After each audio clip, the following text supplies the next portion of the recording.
I'm Bob Cobb from the Bassmasters, and this is LD and the MC. Well, as you just heard the legendary Mr. Bob Cobb say, for the first time in 2021, you have found yourself with LD and the MC. Happy New Year, Duncan. We made it. Buddy. We made it. We made it to a new year. We made it to number 11. And I feel like you have this glow about you in the new year. And I just feel like I need to start the show by telling you that, Dave. So You're welcome. Well, thank you. It's a varsity-esque glow, I should say. I have to apologize because we did get a comment saying they wanted to see me in a varsity jacket. I don't have one, believe it or not. But I have friends who have some, but I'm not allowed to see them because I live in a country that is locked down, and now Great Britain's locked down. And I mean, enough of my life. Let's just get right into Mom's Basement moment. And I think we're going to follow this trend and talk about lockdowns and bullcrap. And this is not a comment. No. First of all, I thank you all for the comments. Every single comment, good, bad, or indifferent, we thank you for being part of this community. It's awesome. You humpers. All of us out there have been. One thing's been proven in the last year. I mean, I know it's 2021 and we're supposed to move on, but one thing we've learned in the last 8 months or whatever is, are politicians the biggest group of like the most unaccountable, unattached group of human beings? And this isn't. I don't care who you politically support or don't support. It's not this person's right, that person's right, this party, that. They're just all idiots. I mean, literally 5 or 6 politicians in Canada. We're in lockdown. We were told not to even basically see anybody outside of our family after the 26th, right after Christmas. And there's politicians in Hawaii and all these places and you watch every single press conference. It doesn't matter what country it's in. It doesn't matter. It seems that COVID is impervious to Walmarts and politicians, because I mean they expect everybody to wear a mask, but they get up there and they can't wear a mask. And I mean, there's so many stories out there of all different, like politicians just doing bonehead things. Luke Duncan, are politicians the most unaccountable group of individuals in the world? Yes, without a doubt. I don't even have to think about that. And I'll take this further. And sorry to any humper out there that's an attorney or a lawyer, but there are lots of lawyers that I feel like end up being politicians, and I kind of group them as in the same bag a lot of times. And I think that what we're seeing in the States is just remarkable, because it just depends on, where you lie politically or with what group in what state, how we are handling the coronavirus, first of all. And then the people that are telling you how to handle it, they damn sure don't handle it the way they tell you to. And so that's why we are such a divided country, politically, socially, whatever. And I think the reason being is, how do you know who to trust? If the guy that's giving you the rule doesn't follow the rules, well, screw that guy. And then you've got, in our case with, the election, Trump says it's election fraud. The other side says it's not. These guys, and there's all these different facts. Like, what do you believe? And to me, I don't believe any of them. Like, I don't believe a guy. I actually, with a friend of mine last week, had this conversation. How does a politician that makes $100,000 a year have a house in Nantucket, a house in Cabo, a house in LA, and a house? Come on, man. Give me a break, dude. They're miserable. And there are exceptions to every rule. It would be like saying whatever, like all social media influencers are bad. We had that conversation on the last show. You can't put the broad stroke on it. There are good people that get into that to try to change the world, but I do feel like they are, there are fewer of those than there are the ones like we're talking about. And to be clear, my comment isn't whether they're good or bad people. I mean, you have to get really nasty all of a sudden. I just mean, some of them, and I do think most probably get into it in feeling with the right heart. But what I meant was, I'm not saying that you might think some of them are good. I just mean they're delusional. I mean, I spent a lot of time on a stage during this crap, and I was aware every single moment where my mask was, whether I was wearing it, whether I wasn't wearing it.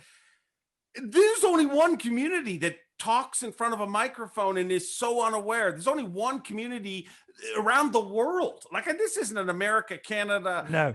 this is happening in Great Britain everywhere. Politicians around the world are being ousted because you're idiots, because you're making rules and you're not even keeping them. Yeah. So, Humpers, let us know what you think.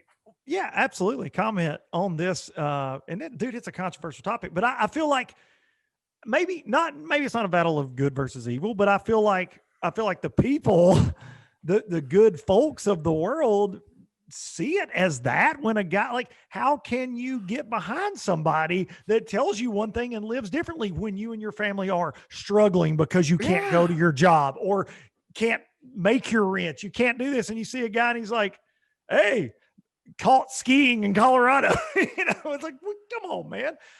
But I think more than anything, I think they're out of touch. I think they're so out of touch with the people that put them in office. They just have no clue. And they think that they can tell you to not go get your hair done. And then they show up at a salon and you're like, come on, what are you doing? Or they say, hey, no travel ban. Hey, Dave, you and your family can't go anywhere. And then they're like, in Hawaii, what's up? And it gets leaked because there are cameras everywhere. So I think out of touch, it's there was one politician in Canada. This is the best, dude. He actually put the effort in. Like, what a slime ball you are. Listen to this. Like, there is the thing that blows me away. I mean, it'd be like me saying to anybody, any group, like, I think about where I am when I'm traveling for work, with everything. But this one politician, dude, he's sending his Facebook videos or whatever in, and he's in Hawaii or whatever. And he put like the background, like he's at home with snow and stuff, but people could hear the waves.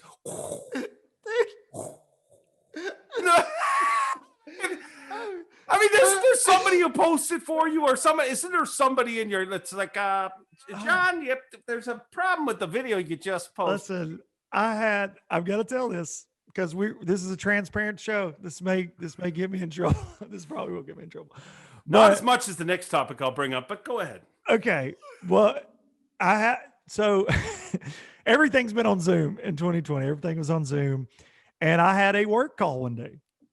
And I had a coworker who was very checked out, and I won't say what his role was at the company, but he had made one of those Zoom backgrounds that was his damn home office. And I kept noticing, I'm like, nothing moves. Like this is really weird. And I swear to God, you heard the ocean.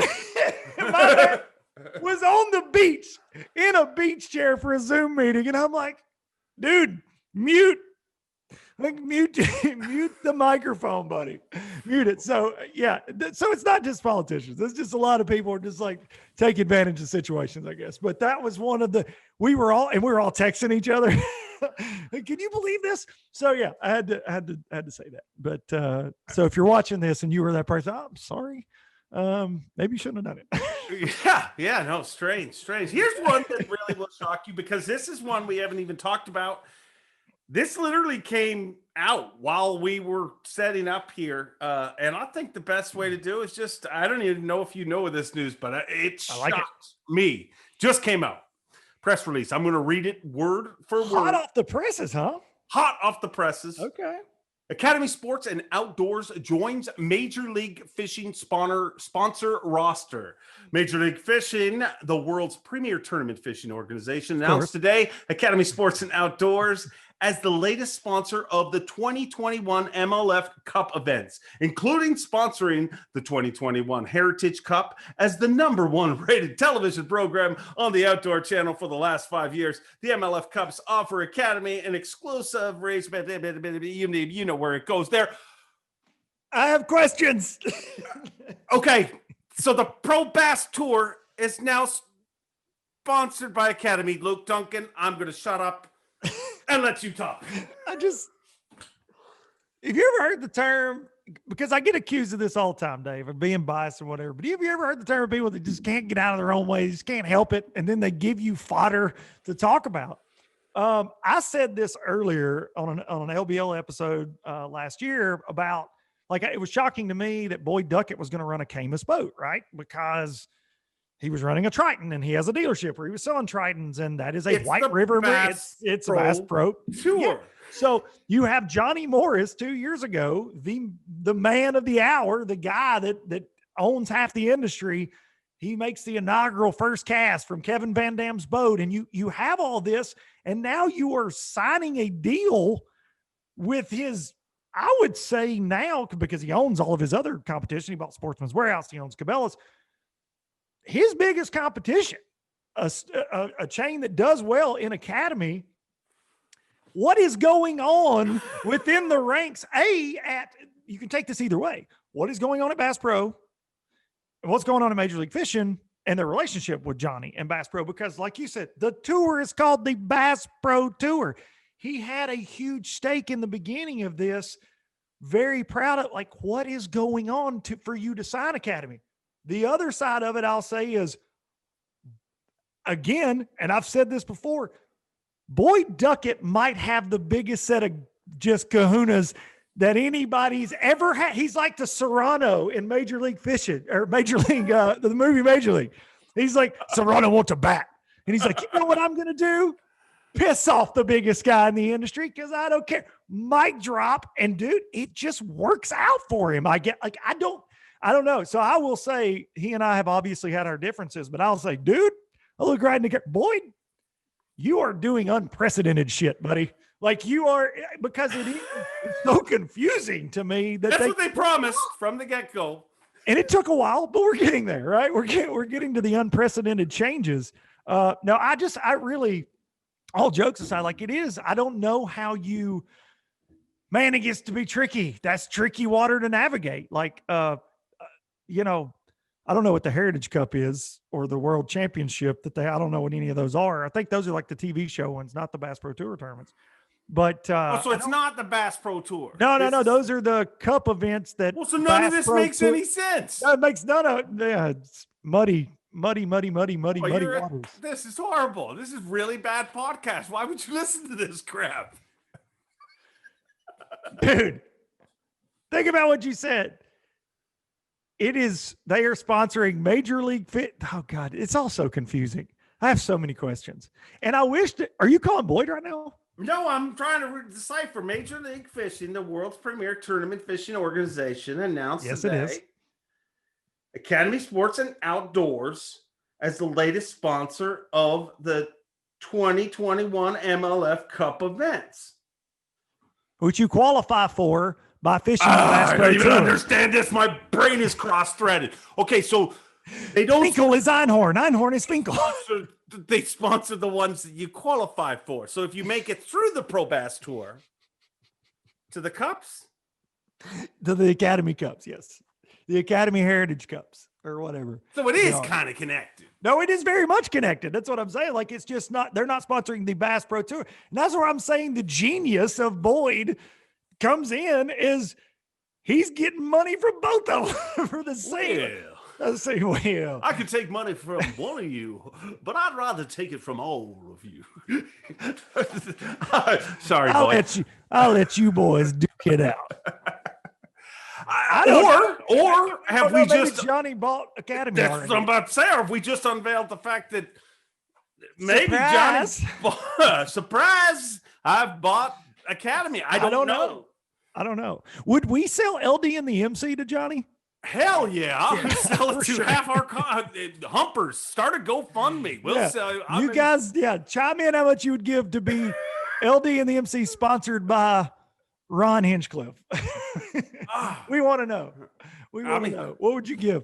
No, dude, it is and I have said this from the beginning with this. That is one of my major issues always. It's just confusion. It's confusing for the fans.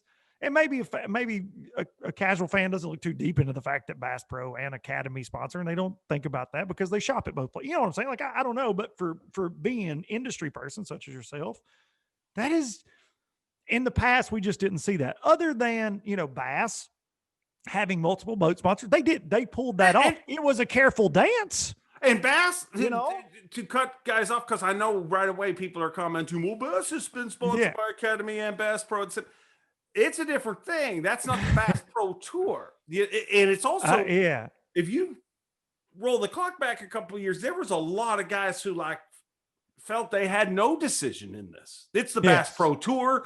90% of my sponsor revenue comes from Bass Pro. I need to be part of this. And I No get doubt. it. You know, it's people make those decisions in every factory across the country every day, you know, no matter what company they work for. That's what makes it different. And that's what makes it for sure. You know, this was, you know, when it was announced, Bass Pro, it felt like Bass Pro had a lot of ownership in it, and it was a Bass Pro driven thing. And now, or it was at least presented as such. And it seems like it's gotten less and less. You know, the most Bass Pro thing about it is KVD, really. You know, I mean, for sure.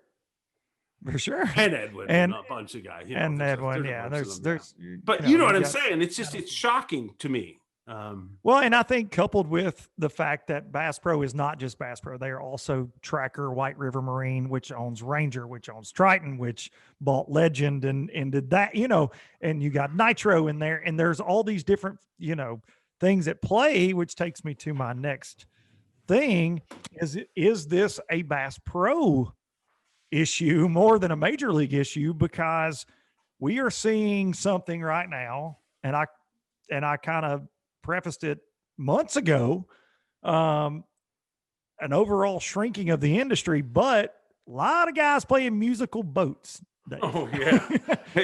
more than we've ever seen. This off season's crazy. Like everyone. Not everyone. I shouldn't say that. I mean, I'm very happy with the particular boat brand. Thank you, Gary. Phoenix Bass Boats, the best bass boat. Hashtag. Also, I would echo that and say I like Express. All right, let's go. Yeah, top aluminum. See how we get along? See, that's how you get along, Boyd. We can work together but apart. But this could be LD, MC, and BD if he would just, you know, freaking get a Zoom account. I will throw that out there. This is a standing invite. I want to look right straight at the camera, and I will. And Boyd, Boyd and me are friends. We spent a lot of time at Kelly Jordan's wedding together. We've hung out. We've socialized. So one time you guys hung out and you're friends. You're that guy, huh? We are friends, and I'm like a varsity thing. Listen, I'm trying to invite this is why Boyd doesn't like you, Luke. This is why. No, there are lots of reasons he doesn't like me. Because you won't shut up and let me invite him on LT and the MC. Boyd, if you'd ever like to come on, I'd love to have an open conversation with you. And I do not have let's just move on. Let's talk. Man, you're getting me in trouble here. Okay, so here's the thing. Why is everyone switching boats? Just because of one decision by one company, correct? Which owns a lot of companies. They own a lot of companies, and I you know, I've talked about this, but I was one of those people. I've been with Ranger Boats for a very long time. But over the course of the last few years, you've seen a lot of employees leave. You know, it's no big secret. A lot of the brass there at Ranger left. They started Vexus Boats. Earl Bentz left Triton, another one of his bread and butter brands. He has since started Camus Boats, which is, you know, they're really starting to ramp up, and you're seeing guys running those now. But a lot of things have changed within that organization. And then this year, for whatever reason, when COVID hit, you know, there were a lot of employees, they laid off a lot of people, and with all due respect, like, they didn't know what was coming. But what we ended up seeing, the overall marine industry, were people built more boats than ever. Yeah. Like, things got really busy. So they kind of made some adjustments personnel wise in a lot of places. It was very confusing. And that was kind of like the first wave of it.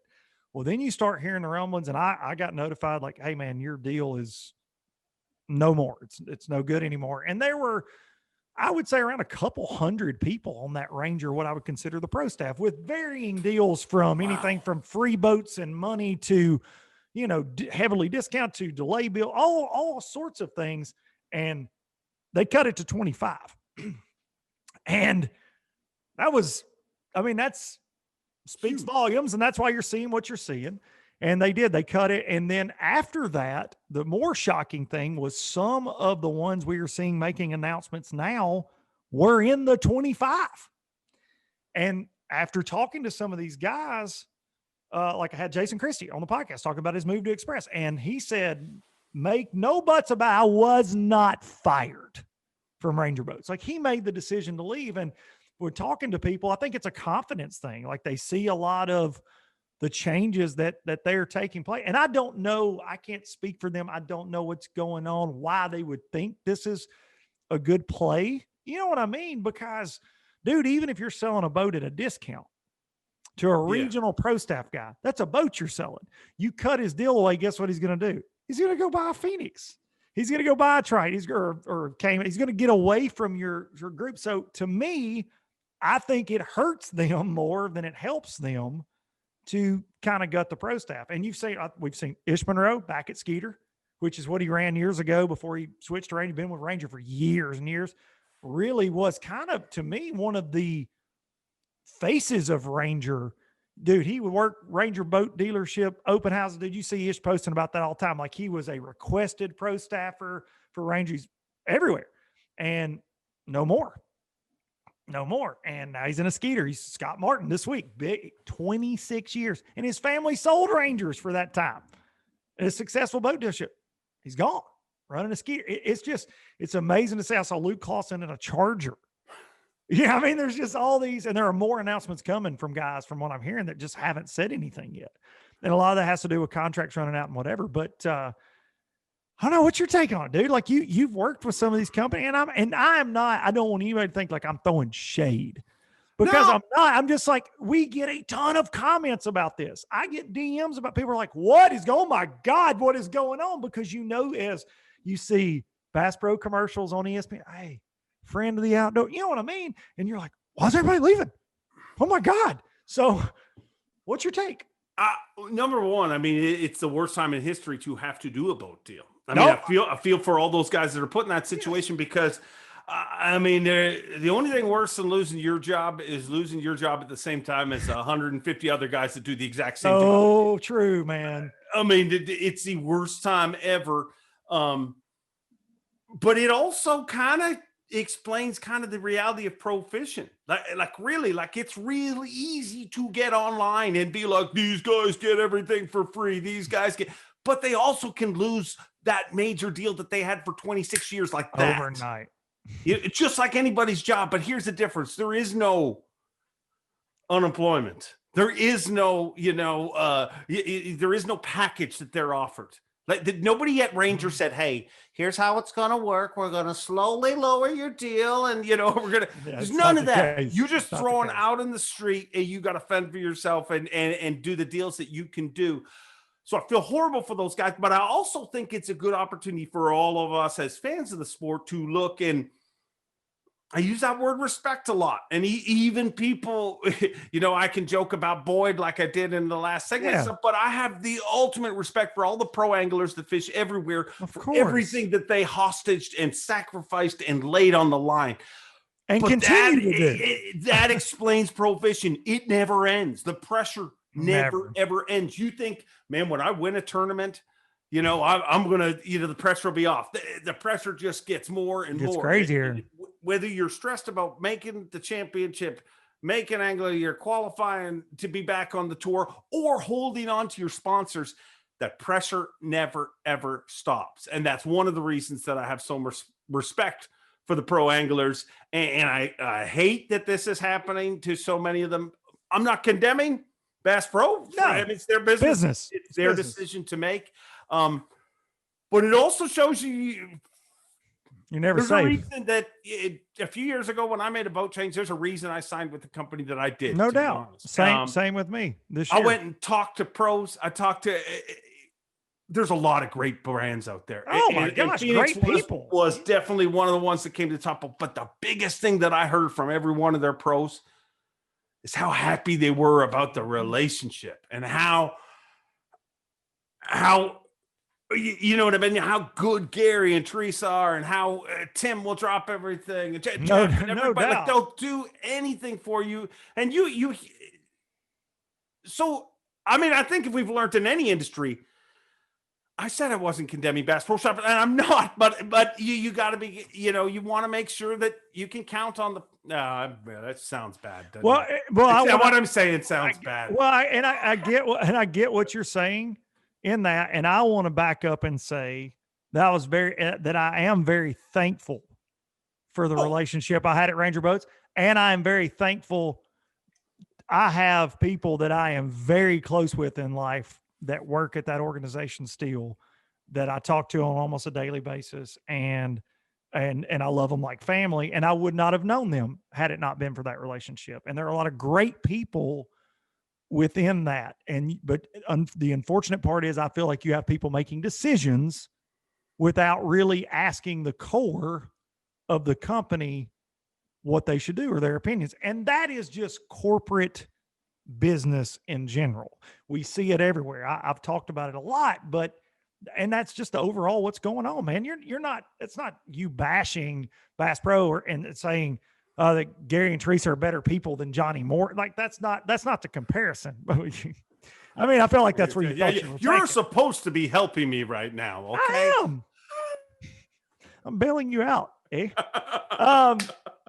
This is me bailing you out. But truly, man, I want to say that because I never want anybody to think that I didn't appreciate everything that was done for me. But I will say this, my relationship with Rangers started with Keith Daffern and Randy Hopper that are no longer there, that are at Vex's Boats. And that being said, this show, we report on the sports and things what's going on that we're excited about. We don't report on corporate reports. This isn't a business show. We're not saying thank God it might have been the most prudent decision they made business-wise in their opinion, but that's their opinion. All I know about is I got 150 to 200 guys that are friends or people that I looked up to growing up or people that I look up to this day that are now out of work at one of the worst times in history. That's right. Really, not just for fishing, but one of the worst times for the world in the middle of a pandemic. Yeah. And I feel for them, and it sucks. And but the good news is they had a great pro staff, and a lot of those guys won't have a hard time finding a home. And that's the great thing about our industry. It's got a lot of great companies that will hopefully absorb a lot of those guys, and they'll move on. But stressful times. But maybe Johnny just bought Academy, and it's all gonna. And this podcast will never exist. He could just buy this and shut us down. Dude, he really could. And I would like to look at the camera and say, for all my opinions that everybody gets fired up about, I can be bald. Just Boyd, I want to look at the camera like Dave did earlier. Boyd, I can be bald. Bring it. Same to Bruce Aiken. I can be bald. Let's go. Here's the problem. I don't think the NPFL bought me. I don't think Johnny Morris or any of those guys would buy us because I mean, think about it. Okay, so my name's Johnny Morris. I bought, I founded Bass Pro Shops. You know what I mean? I created this. I bought Cabela's. I bought Ranger. I bought. Here's my, what do they call that? Resume or repertoire or portfolio. That's portfolio. That's what rich people call it. Portfolio. Here's my portfolio, and then to be reading through it, Ranger, Cabela's, Triton. LD and MC. I mean, I think we would tarnish the portfolio. So I think that's the biggest problem. It'd be like this immediately. Listen, enough negative. I'm going to go somewhere really positive. Okay, the most positive thing about this silly little podcast that we do week after week is that our community, our humpers that tune in week after week and listen and give us comments. And I want to thank them. We try to get to every single one of those questions. And some of them fall behind, but I promise we get to every one of them when we do. And this one has been floating around for weeks, and it's from a guy who comments every single week. Ron Hinchcliffe, thank you for being a great listener, but a great question. This is the question I posed to you, Luke Duncan, and I will answer it after you. An excellent angler on an average body of water or an average angler on an excellent body of water? Who does better? Once again, who does better? An excellent angler on an average body of water or an average angler on an excellent body of water? Luke Duncan? So I got a question for this. Are we going most biggest? I mean, we're talking numbers. We talking stringer? What are we talking? I think you just got to judge it the way you feel. I mean, that's kind of like, answer it whatever way you feel. I mean, if you feel that the answer changes on that, you can answer that way too. But if you delay much longer, they'll just turn the podcast off. I think I'm going average angler on an excellent body of water.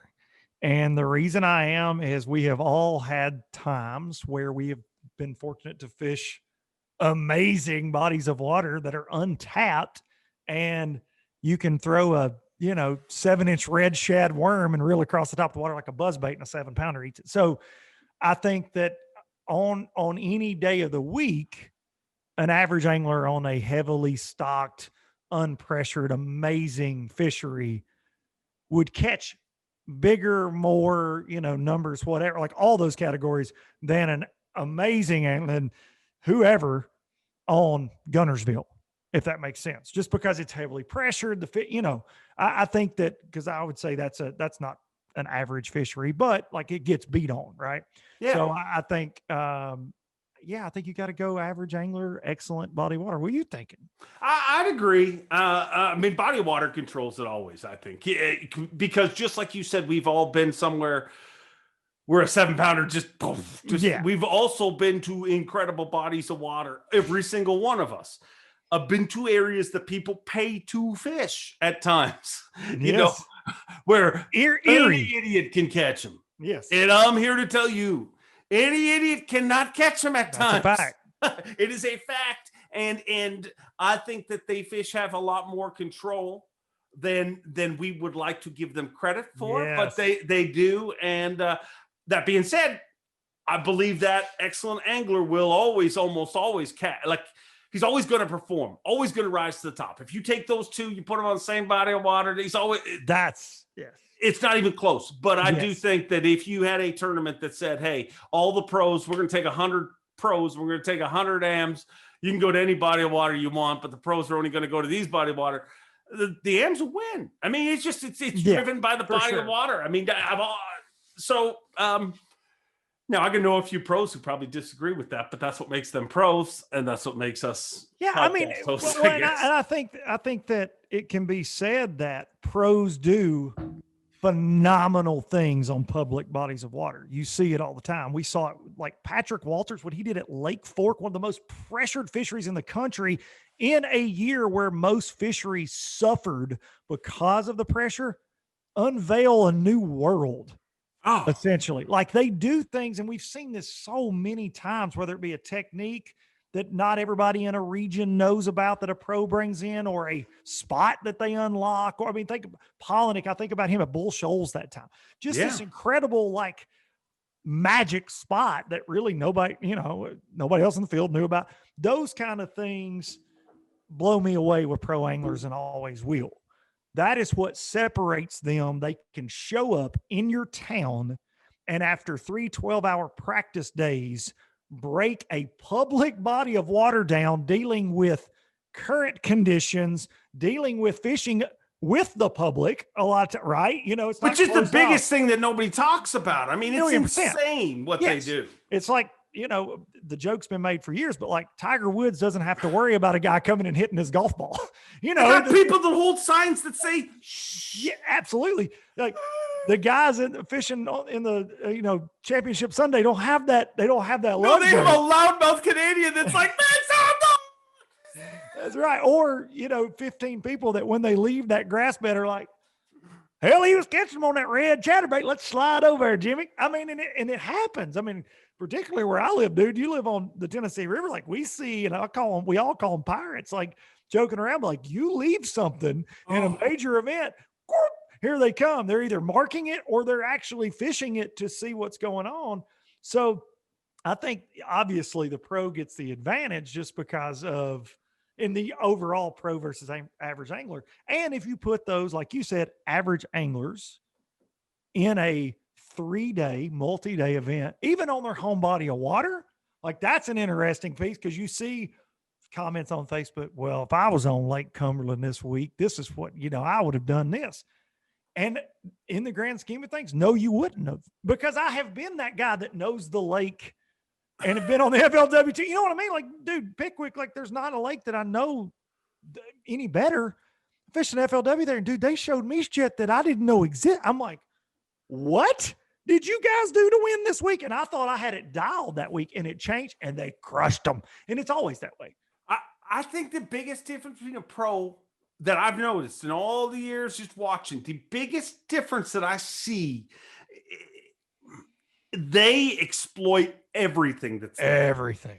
And what I mean by that is you hear stories about guys winning on local honey holes and stuff like that, but the locals generally are like, I mean, I go in there in the morning and catch 17 pounds and leave. I don't ever just stay there all day and just depleted of everything. I had no idea you could catch 29 from there. Yep. You hear that routinely. So I think that's the biggest thing, that the pros have learned to, I mean, when they find something, and that's why you see so often in pre-fish where people will be like, you know, I've got some fish, but I don't really know what I'm on. They're not totally lying to you. They just haven't totally identified everything that's there. Now, I mean, it'll be interesting to see how much that changes moving forward with sonar technology too, because you can identify it a lot better now. But it's an interesting question, but I think the fish always wins. I mean, where the fish is good, wins.